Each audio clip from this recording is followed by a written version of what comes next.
Certamente a primeira coisa que chamou tua atenção nesse exame deve ter sido esse dispositivo aqui. E realmente tem que chamar atenção, não é um dispositivo lá tão habitual da gente observar, mas a alteração que tem nesse exame está na região subdiafragmática, que é uma das áreas esquecidas de análise do raio-x.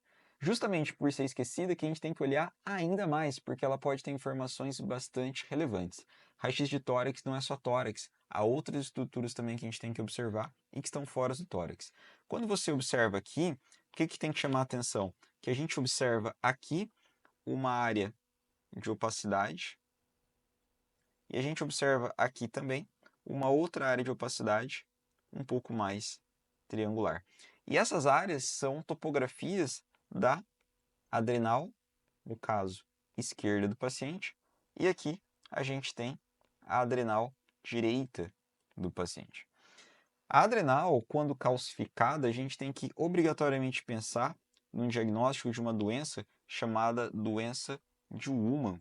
É uma doença rara, genética, acaba aparecendo nas primeiras semanas de vida, mas que a gente tem que fazer um diagnóstico precoce. Ela acaba cursando com sintomas bastante inespecíficos, no entanto, hepatomegalia, dificuldade de ganho de peso, vômito, a criança pode apresentar icterícia, mas quando você encontra a calcificação na adrenal, obrigatoriamente tem que lembrar dela. Por que acontece isso? A doença de Ullmann, ela se caracteriza por uma deficiência de uma enzima chamada álcool lipase lipossomal. Essa enzima, ela é responsável pela quebra do colesterol. Quando não há essa enzima, há um acúmulo de colesterol. E a adrenal por si só já tem muito colesterol. Então acumula-se mais desse colesterol e esse colesterol ali na adrenal vai favorecer o processo de necrose. No que há o processo de necrose, há a liberação de cálcio, esse cálcio todo se acumula e forma uma imagem como essa daqui. Agora, há outras duas doenças que a gente tem que lembrar também quando vê essa calcificação.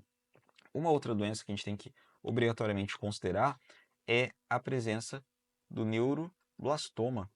Só que o neuroblastoma geralmente ele acaba cursando como uma massa. Então, o formato da adrenal ele vai ficar distorcido e aumentado. E uma terceira doença que a gente ainda tem que considerar a ocorrência é a presença de hemorragia prévia na adrenal. E essa hemorragia, ela acaba também fazendo esse acúmulo de cálcio e cursa, apesar disso, com uma redução do volume da adrenal. Quando você olha no perfil desse exame aqui, o que a gente vê é justamente essas áreas de opacidade posteriores aqui. Então a gente teria aqui a presença da calcificação de adrenal.